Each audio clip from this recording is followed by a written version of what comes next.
अस्सलाम वालेकुम, ये this is Jawad and welcome back to another video. तो हमने लास्ट लेक्चर में पाइथन का फॉर लूप पढ़ा था और इस लेक्चर में हम पढ़ने जा रहे हैं ब्रेक एंड कंटिन्यू स्टेटमेंट। तो चैनल पे नए हो तो ऑलरेडी पिछले लेक्चर देख के आओ, नहीं तो आपको कोई चीज़ भी समझ नहीं आएगी। तो यहाँ पे हम अपना स्टार्ट ले लेते हैं। इससे पहले सब्सक्राइब नहीं किया हुआ तो वो भी कर लो, आपको इसी तरह की पाइथन की फ्रूटफुल वीडियोज़ मिलती रहेंगी। यहाँ पे वो कहते हैं the break and continue statements are used inside a loop to alter its flow.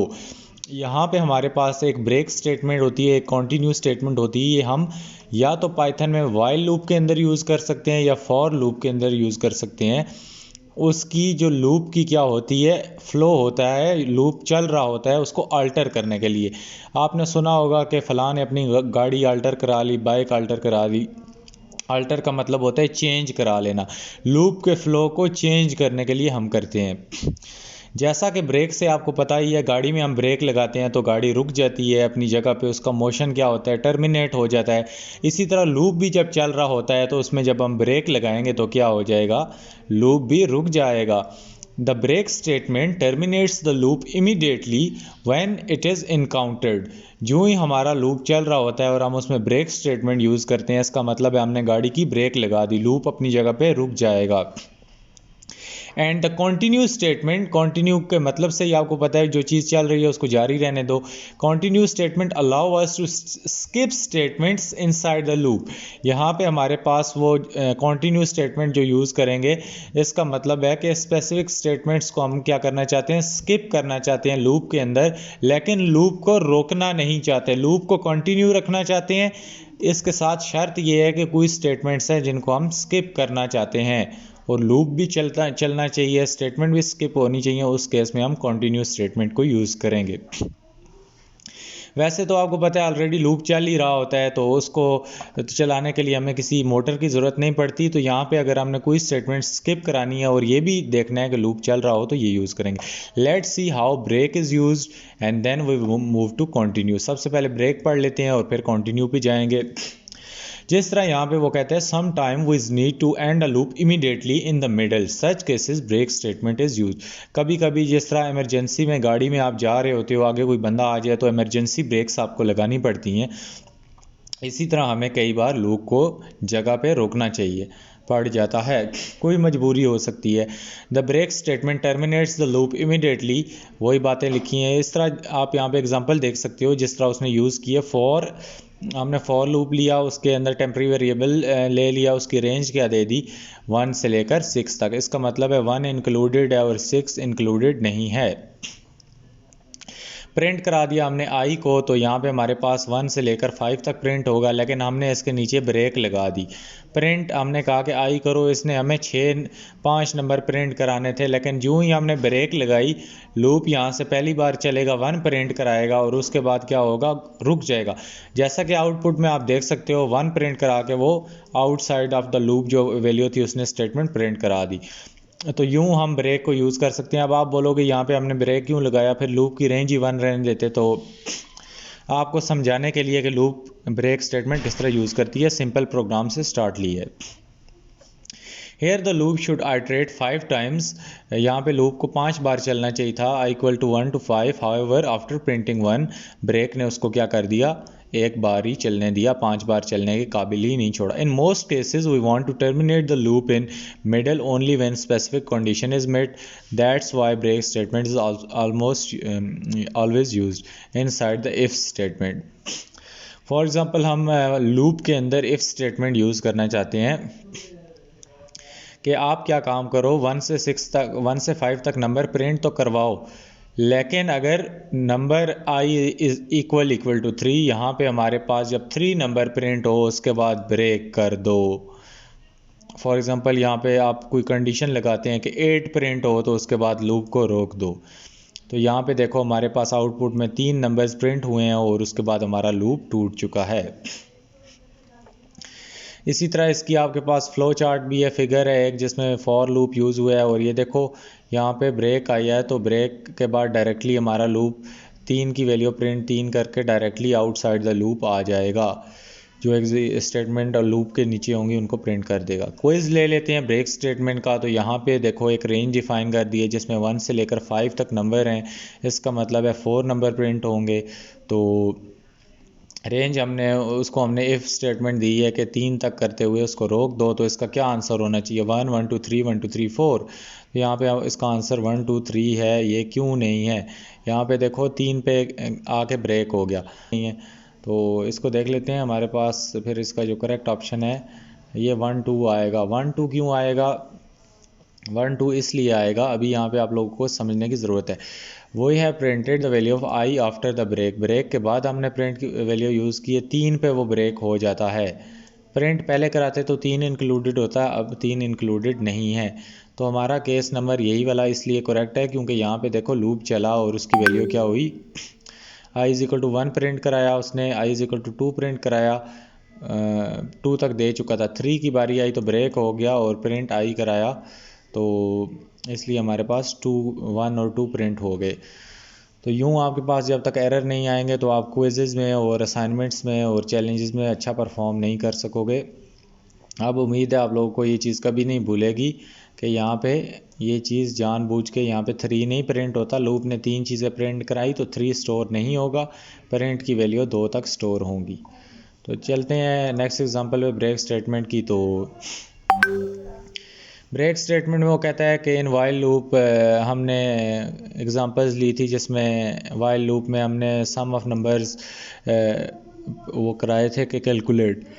तो उसी प्रोग्राम को हम अभी इससे भी करने जा रहे हैं। ये वाला आप लोगों को थोड़ा मुश्किल भी लगा था। तो इसमें हमने इनिशियल वैल्यू टोटल की इनिशलाइज कर दी 0 और यूज़र से इनपुट ले लिया। इसी तरह हमने लिखा कि loop until n is not equal to 0। हम लूप को चलाते रहेंगे जब तक हमारे पास n की वैल्यू 0 के बराबर नहीं आ जाती। तब ये कंडीशन फॉल्स हो जाएगी। जब n की वैल्यू 0 होगी तो हमारे पास लूप टर्मिनेट हो जाएगा, क्योंकि वाइल लूप हमेशा क्या होना चाहिए? फॉल्स होना चाहिए, तब वो ख़त्म होगा। इसी तरह हमने टोटल वेरिएबल, इसको रनिंग टोटल भी कहते हैं, ये हमने क्रिएट कर लिया और यहाँ पे इसके बाद हमने यूज़र से एक बार दोबारा इनपुट ले लिया। तो आप इसको लूप के अंदर ही इनपुट ले सकते हो।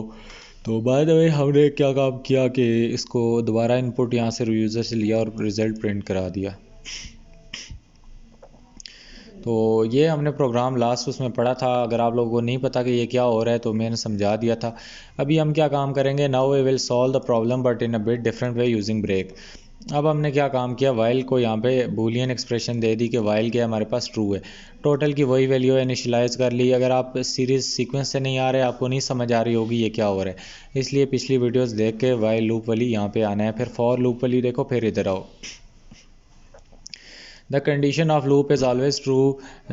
तो हमारे पास हमने उसको कंडीशन दे दी कि लूप की वैल्यू हमेशा ट्रू होनी चाहिए और हमने कहा कि लूप ख़त्म कब होना चाहिए। तो अब हमने देखो यहाँ पे यूज़र से इनपुट ले लिया और हमने लिखा कि if n is equal to 0 break.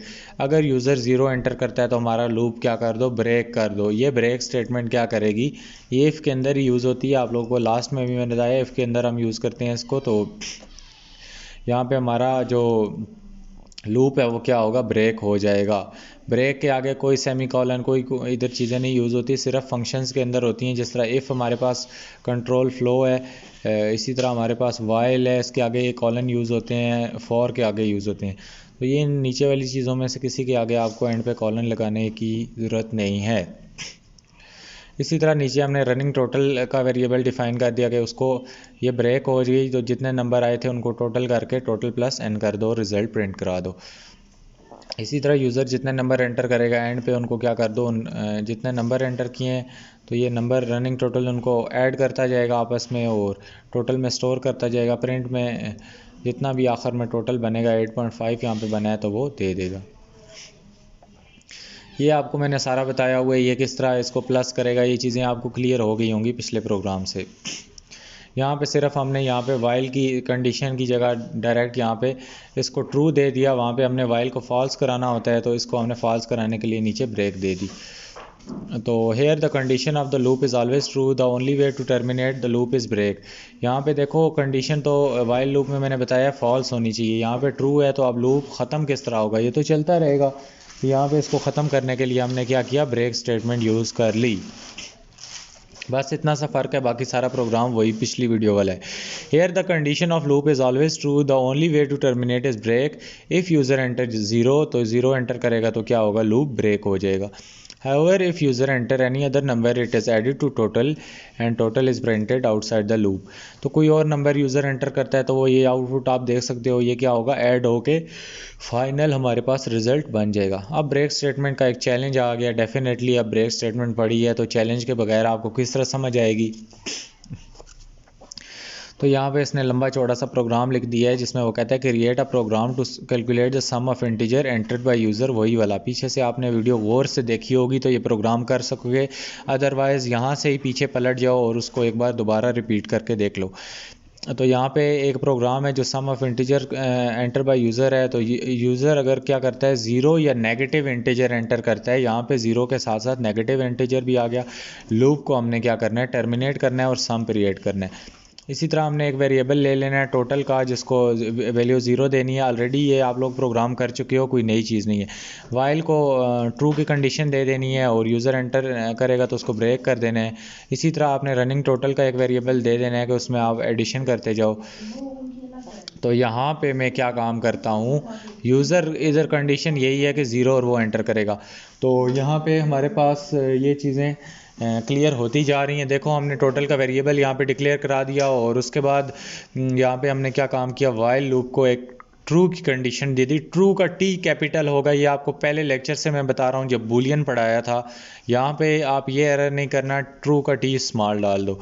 उसके बाद हमने यूज़र से इनपुट ले लिया। इनपुट लेना भी अब यहाँ पे मैंने ऑटोमेटिकली ले लिया है। तो आप लोग बजाय कहो कि इनपुट कैसे लेंगे, तो ये चीज़ अगर आप इस लेवल पे आके पूछ रहे हो तो ये आप लोगों के लिए फिर इसका मतलब है आप लोग डायरेक्ट शॉर्टकट के चक्कर में और शॉर्टकट में प्रोग्रामिंग आप कभी नहीं सीख सकते।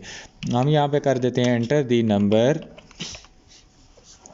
और सिंपली हम लोगों ने क्या काम करना है, वाइल लूप की कंडीशन हमारे पास ट्रू है तो हमारे पास टोटल है। रनिंग टोटल का वेरिएबल ले लेते हैं हम, उसको क्या करते हैं, टोटल इक्वल टू या टोटल प्लस जो भी कर लो, वो उसमें कंफ्यूज हो जाओगे। इसको यहाँ पे total plus is equal to total plus n कर दिया करो आप लोग। यहाँ पे total plus is equal to n B C plus plus में जैसे करते हो, तो वहाँ पे उस चीज़ को छोड़ो, आप लोगों ने यही वाला करना है।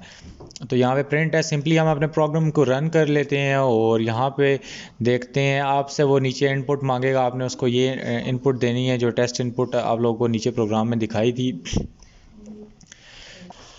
तो यहाँ पे हम इस प्रोग्राम को रन कर लेते हैं और देखते हैं कि इसमें कोई एरर वगैरह है या नहीं है। तो यहाँ पे एक बहुत बड़ा एरर है जो कि आप लोगों को नोट करना चाहिए। हमने क्या नहीं यूज़ किया, कोई अभी सोच सकता है कि हमने यहाँ पे क्या चीज़ नहीं यूज़ की जिसकी वजह से एरर हो गई। और प्रोग्रामिंग रिक्वायरमेंट में भी उसने हमें बोला था कि आप वाइल लूप कर लो, उसको कंडीशन आप कर दो, ट्रू कर दो। इनिशियलाइज पहले हमने वेरिएबल कर दिया, वाइल लूप की कंडीशन ट्रू कर दी और उसके बाद कहता है कि यूज़र अगर 0 एंटर करता है तो क्या करो। तो ज़ाहिर बात है यूज़र से इनपुट हमने पहले ले लिया और अब हमने एफ स्टेटमेंट का इस्तेमाल नहीं किया। जिसके जहन में ये चीज़ आ गई थी इज़ डूइंग गुड, और जिसके जहन में नहीं आई थी वो अपने जहन को तेज़ कर ले कि यहाँ पे हम ब्रेक स्टेटमेंट यूज़ करने जा रहे हैं। तो ब्रेक स्टेटमेंट के लिए आपको क्या मैंने बोला था कि यहाँ पे if user enter, if statement हम यूज़ करेंगे, उसके नीचे हम ब्रेक यूज़ करते हैं। यहाँ पे हम लिखते हैं if n is equal to, क्योंकि हमने इंटीजर यूज़र से इंटीजर का इनपुट n में लिया है, इसका मतलब है number n is equal to 0। उसने हमें एक कंडीशन दी थी कि हमारा n क्या होना चाहिए, 0 के बराबर होना चाहिए। ब्रैकेट पहले डाल दो, बाद में फिर एक ब्रैकेट डालोगे और फिर आप लोगों के लिए मसला बनेगा।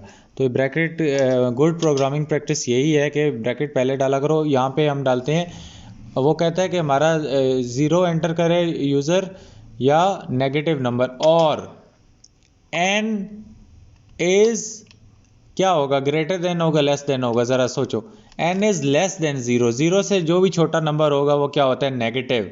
If user enter n is equal to 0, मतलब अगर यूज़र 0 एंटर करता है या और का मतलब है या n इज़ लेस देन 0, तो फिर क्या देनी है कंडीशन, आपने लूप हमारे को कर देना है ब्रेक। ब्रेक के आगे कोई सेमी कॉलन कुछ भी नहीं आपने यूज़ करना। अब इसमें एक और एरर है, वो क्या एरर है, वो ये एरर है, ब्रेक यहाँ पे हमारा नहीं आएगा, हमने इफ़ के आगे कॉलन नहीं डाले और इसको एंटर करेंगे तो हमारा ब्रेक यहाँ पे आएगा। यूँ अब हम इस प्रोग्राम को रन करते हैं और देखते हैं कि ये सक्सेसफुली रन होता है या नहीं, एंड देन देखते हैं वाओ हमारा जो प्रोग्राम है उसमें हमने यूज़र टेस्ट इनपुट 3 दिया, 4 दिया, 10 दिया, -5 दिया। तो जब -5 हमने एंटर किया आखिर में तो हमारे पास हमारा प्रोग्राम टर्मिनेट हो गया और उसने हमारा सम कैलकुलेट कर दिया। तो ये सारी लॉजिक थी ब्रेक स्टेटमेंट को यूज़ करने की। अगले लेसन की तरफ चलते हैं, कंटिन्यू स्टेटमेंट। उम्मीद है ब्रेक लेसन आपको क्लियर हो गया होगा, अब आप ब्रेकें आराम से लगा सकोगे गाड़ी की। तो यहाँ पे ब्रेक स्टेटमेंट में एक और चीज़ आपने याद रखनी है कि ब्रेक स्टेटमेंट में इफ़ क्यों यूज़ करते हैं। अगर गाड़ी के सामने कोई बंदा आ गया इमरजेंसी में, या अगर गाड़ी के आगे दूसरी गाड़ी, अगर इशारे बंद हो गए तो आप ब्रेक लगाओगे। तो इसीलिए यहाँ पे भी याद रखना है कि ब्रेक स्टेटमेंट लगाने से पहले इफ़ लगाना ही है। अच्छा, कॉन्टिन्यू स्टेटमेंट के बारे में पढ़ लेते हैं। Continue statement skip code inside the loop for that current iteration, the loop will not terminate but continue with next iteration. कोई स्टेटमेंट स्किप करना चाहते हो, लूप को रोकना ना चाहते हो, ऑलरेडी बता चुका हूँ ये डेफिनेशन। वाइल लूप में हम इसको जब यूज़ करेंगे तो क्या करेंगे, देखो हमने वाइल लूप की सिंटैक्स लिखा, उसमें एक्सप्रेशन डाली और फिर हम इफ़ यूज़ करेंगे वाइल लूप के अंदर ही। इफ़ यूज़ करके दोबारा उसको कहेंगे कंटिन्यू। अगर ये स्टेटमेंट होती है तो इसको क्या कर दो, स्किप कर दो और कोड आउटसाइड द लूप आ जाओ। तो ये हम यूँ करेंगे। आगे हम करते हैं तो आपको समझ आ जाएगी। इस फिलहाल इसका आपको मैं सिंटैक्स बता रहा हूँ। उसके बाद फॉर लूप की बात हम कर लेते हैं। फॉर आइटम इन सीक्वेंस, हमने फॉर लूप के अंदर भी अगर ब्रेक स्टेटमेंट यूज़ करनी है तो हम इफ़ स्टेटमेंट यूज़ करेंगे और फिर उसके नीचे कंटिन्यू लिखेंगे तो वो स्टेटमेंट क्या होगी, स्किप आउट हो जाएगी। तो आगे देख लेते हैं, we will see working examples. तो एग्जांपल हम देखते हैं। सबसे सिंपल एग्जांपल ये है कि हमने फॉर लूप ले लिया, उसमें रेंज डिफाइन कर लिया। अब ये चीज़ें बताने की मुझे ज़रूरत नहीं पड़नी चाहिए। कंडीशन ले ली हमने, ऑड नंबर को चेक करना है। यूज़र जो भी नंबर एंटर करेगा या लूप में जो नंबर चलेगा वो क्या होना चाहिए, ऑड नंबर है या नहीं। हमने लिखा कि condition to check odd number, if number percentage मतलब नंबर का मॉडुलस लें तो वो नॉट इक्वल टू 0 आता है तो उसको स्किप कर दो। तो इसका क्या मतलब होगा, हमारे पास इवन नंबर प्रिंट होंगे। देखो यहाँ पे रेंज 1 से 11 तक दी हुई है, कोई नंबर भी प्रिंट हो सकता है, लेकिन कंडीशन हमने लगा दी कि नंबर को हम 2 से डिवाइड करेंगे तो हमारे पास रिमाइंडर क्या आना चाहिए, 0 के बराबर नहीं आना चाहिए। उन नंबर्स को क्या करो, स्किप कर दो। Continue means skip there. You wanna continue the loop but you have to skip some specific condition inside the if statement. So यहाँ पे हमारे पास जो if statement है इसके ज़रिए हमने odd numbers को इस list में से skip out कराया। So our program will just print out even numbers from 2 to 10 because 1 is included and 1 is odd number. So and 11 is not included, so last number is 10. If 11 is included, in that case 11 will not be printed because when it is divided by 0 or when we take the modulus of 2 with 2, it will not become 0. So this continue statement will skip 11. So I hope that you have got it. सो इधर हम आगे देखेंगे, here your our loop iterates 10 time from number equal to 1 to 10। यहाँ पे हमारा loop 1 से 10 तक चलेगा। In the loop we have the condition to check the odd numbers inside the loop. हमारे पास ये जो लूप है इसमें हम कंडीशन चेक करेंगे ऑड नंबर की। तो ये उम्मीद है आप लोगों को क्लियर हो गया होगा। इस स्टेटमेंट के ज़रिए हमने ऑड नंबर को उस लिस्ट में से स्किप आउट करवा दिया। And our print function after will this code is just we have to print this number inside that function and this number will automatically skip those odd numbers. यहाँ पे हमारे पास ये आपको दोबारा दिखाऊं, देखो हमने नंबर वही वाला वेरिएबल लिया, इस नंबर से स्किप आउट हो जाएंगे। तो प्रिंट आपने कौन सा नंबर कराना होता है, टेम्प्रेरी नंबर प्रिंट कराना होता है, ये आपको मैंने पहले बताया हुआ था। If the number is odd the continue statement is executed, hence the number will not be printed and loop continue to next iteration. If the number is even the continue will not executed, hence the number will be printed only then the loop goes to next iteration. वही ऊपर कहानी सारी समझा चुका हूँ, quiz लेने जा रहा हूँ, बहुत हो गई बातें। यहाँ पे हमने एक फॉर लूप ले लिया जिसमें हमारी रेंज है 1 to 4, और इसमें हम कहते हैं if number is less than and equal to 2, continue करो, इसको स्किप कर दो इस लिस्ट में से। बताओ जी इसका क्या आंसर होगा। आप लोग सोचें, इतनी देर में इस प्रोग्राम को रीड आउट करता हूँ दोबारा से, इतनी देर आप अपना आंसर अपने दिमाग में बना लें। यहाँ पे हमारे पास रेंज है जी 1 से लेकर 4 तक, और यहाँ से number less than and equal to 2 skip होंगे, मतलब 2 भी स्किप हो जाएगा और 2 से छोटे छोटे सारे नंबर स्किप होंगे। तो हमारे पास क्या आउटपुट होगा। My answer is 3, may be it is wrong, आप लोगों का अपना आंसर होना चाहिए। मैं 3 को ट्राई कर लेता हूँ। तो this is the correct option according to my concepts. तो आपके कॉन्सेप्ट्स के मुताबिक क्या पता 1 2 3 प्रिंट हो रहा हो। अगर 1 2 3 प्रिंट हो रहा है तो आप वापस जाएं, वीडियो को पीछे चले जाएं, यहाँ पे स्टार्ट से देख के दोबारा से यहाँ तक आएँ। Because pre requirements of this course is that you have to make notes with you have to pause video and practice program by your self you have to pause video and guess the answer of quizzes by yourself, and you have to pause the video and guess or solve the challenges by yourself first. If it is not possible, if it is not being solved by you, then you have to copy this or you have to see my method. सो आप लोग यहाँ पे क्या काम कर सकते हो, ये हमारे पास जो लूप है 3 टाइम आइट्रेट करेगा, लेकिन यहाँ पे कंडीशन ये दी है कि 2 और 2 से नीचे नीचे वाले सारे नंबर को स्किप कर दो, पीछे 4 तो वैसे ही नहीं इंक्लूडेड, रह गया 3। तो हमें चैलेंज एक मिल चुका है। चैलेंज में वो कहता है create a program that print odd number between 1 and n where n is a positive integer entered by user. हमें एक यूज़र एंटर करेगा n, मतलब जो भी नंबर एंटर करेगा, हमने रेंज देनी है 1, n। तो n तक जितना यूज़र से हम रेंज मांगेंगे, take integer from user and store in a variable n। हम यूज़र को कहेंगे 1 से आपने कहाँ तक प्रिंट कराने हैं, वो जहाँ तक कराने हैं वो वाला नंबर हमें दे दो। हम लूप यूज़ करेंगे इसको आइट्रेट कराने के लिए, नंबर इक्वल टू 1 n+1 कर देंगे इसको एक लूप के अंदर। और if number is even use continue to skip the number from printing. अगर नंबर ऑड है तो उनको प्रिंट कराओ जिस तरह हमने पीछे प्रोग्राम किया है। तो इसमें आप अपना टेस्ट इनपुट 6 डालोगे तो आपको 1 3 5 प्रिंट कराना चाहिए, इसका मतलब है आपका प्रोग्राम सही है। तो यहाँ पे हमने सिंपली एक यूज़र से, सबसे पहले उसने कहा था कि आप इनपुट ले लो n में, तो हम इनपुट ले लेते हैं। हम यूज़र से कहते हैं enter the maximum range of number two print, या कुछ भी इसको आप डिस्प्ले कर सकते हो। तो यहाँ पे देखो हमने for number range the n+1।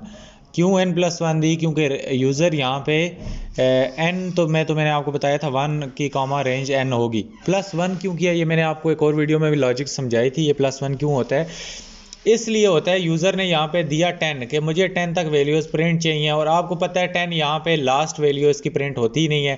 10 + 1 11 हो जाएगा यहाँ पे, और 11 यहाँ पे प्रिंट नहीं होगा, 10 होगा। यूज़र खुशी से उसको 10 वैल्यूज़ मिल जाएंगी, इसलिए इसको n+1 किया। क्योंकि यूज़र को तो नहीं पता कि ये फॉर लूप के अंदर ये आखिर में ये आखिरी वैल्यू प्रिंट कंसिडर होती ही नहीं है, तो इसलिए n+1 किया ताकि 11 हो जाए, उसकी वैल्यूज़ उसको पूरी मिले। अगर यूज़र को ये सारा कुछ पता होता तो फिर आपको ये कोड लिखने की क्या ज़रूरत पड़ती, यूज़र खुद ही लिख लेता, आपके प्रोग्रामिंग का क्या फ़ायदा फिर। अच्छा, यहाँ पे हम कहते हैं कि इफ़ स्टेटमेंट है कि if the number is even skip printing for the number. तो हमने फॉर लूप ऑलरेडी ऊपर यूज़ कर लिया है, हम इफ़ स्टेटमेंट यूज़ करेंगे। इफ़ वो कहता है कि नंबर इज़ इवन, तो नंबर इवन कब होता है, जब हम नंबर का क्या करते हैं, मॉडुलस लेते हैं। तो ये आई थिंक सो 5 नंबर की पे है, इक्वल टू 0। तो हमारे पास क्या कर दो जी, हमारे पास if number is even skip printing, तो हम इसको क्या कर देते हैं, कंटिन्यू कर देते हैं। तो अब हमारे पास प्रिंट द नंबर है, तो हम यहाँ पे सिंपली क्या करते हैं, अपना नंबर प्रिंट आउट कराते हैं। लूप से बाहर जाके प्रिंट कराना है, यहाँ पे आइडेंटिटेशन एरर नहीं तो आपको लग जाएगा। पाइथन में आपको स्पेसिंग का बहुत ख्याल रखना पड़ेगा, otherwise it will be very difficult for you. यहाँ पे हम देखते हैं हमारे प्रोग्राम में कोई एरर वगैरह तो नहीं है। ये इस ब्रैकेटों को उतारते हैं, ये वैसे मनूस सी ब्रैकेट्स हर बार एरर देती हैं। ये आपके कंपाइलर में नहीं है, ये इधर ही है, इसकी आपको टेंशन लेने की ज़रूरत नहीं है। अगर प्रोग्राम सही रन हो जाता है तो इसमें क्या कहता है कि 38 लाइन पे हमारे पास 38 तो लाइन ही हमारे पास नहीं है। अच्छा, नंबर को हमने यहाँ पे 2 नहीं लिखा, नंबर किस से डिवाइड होगा, नंबर परसेंटेज 2 इक्वल टू 0। तो अभी रन करते हैं, प्रोग्राम रन हो जाता है तो इसका मतलब है पाइथन आप भी सीख रहे हो और आप लोगों को समझ आ रही है। तो यहाँ पे एक और एरर आता है कि नम इज़ नॉट डिफाइंड। सॉरी, नम आपने नहीं यूज़ करना। हमने आपको एक चीज़ बताई थी कि ये जब लूप के अंदर आ जाएंगे तो आप लोगों ने यहाँ पे ये नंबर, यही वाला वेरिएबल यूज़ करना है, क्योंकि वो n किस में कन्वर्ट हो चुका है अभी रेंज में। तो ये तो छोटे मोटे एरर हैं जो कि आपको आएंगे, सारों को आते हैं, ज़रूरी नहीं हमें एक पाइथन आती है तो हमें नहीं आएंगे। तो वीडियो बनाते वक्त आपको पता है वैसे भी बहुत सारे काम हो रहे होते हैं। अगेन हमारे पास एरर आ गया है। तो यहाँ पे हमने क्या काम किया कि डेफिनेटली ये कॉन्टीन्यूस स्टेटमेंट के बाद जो प्रिंट स्टेटमेंट है आपने बिल्कुल कॉन्टीन्यूस स्टेटमेंट के नीचे ही लिखनी है। अगर ये यहाँ पे इसने गलत दिया हुआ था, ये प्रिंट स्टेटमेंट आप लोगों ने इधर लिखनी है। अभी हम अपने कोड को रन कर लेते हैं और देखते हैं क्या होता है। इतने एरर्स इस कोड में नहीं आपके पास आएंगे अगर आप लॉजिक को सही से इम्प्लीमेंट करोगे। यहाँ पे हमने यूज़र को 6 इनपुट किया, हमारा लूप कहाँ तक चलना चाहिए, 5 तक। तो हमारे पास 1 3 5 तीनों ऑड नंबर्स हमारे पास एग्जीक्यूट हो गए एंड दिस इवन नंबर, ये जो कॉन्टीन्यूस स्टेटमेंट हमने लगाई थी ये हमारे पास इसने इवन नंबर्स को स्किप करा दिया। उम्मीद है क्लियर हो गया होगा। हम अपने अगले लेसन पे बढ़ते हैं जो कि कंट्रोल फ्लो की एग्जांपल्स हैं। ये एग्जांपल्स पूरे आपके if else, while loop, Python for loop, इसी तरह ब्रेक एंड कंटिन्यूस स्टेटमेंट्स और इस तरह इसके बाद रिवीजन टॉपिक है। तो ये अगली वीडियो में हम देखेंगे, साथ में रिवाइज भी करेंगे पूरा अपना चैप्टर नंबर 2 कंट्रोल फ्लो। ये कंट्रोल फ्लो की लास्ट वीडियो होने जा रही है। इसमें एग्जांपल्स के साथ साथ मैं कोशिश करूंगा कि कंट्रोल फ्लो की रिवीजन को भी वाइंड अप कर दूं। इस वीडियो को लाजमी देखना है। इसमें आई थिंक सो हमारे पास 4-5 चैलेंजेस होंगे और आखिर में कंक्लूजन होगी। उम्मीद है वीडियो अच्छी लगी होगी। मिलता हूँ किसी और वीडियो में। अल्लाह हाफ़िज़, टेक केयर।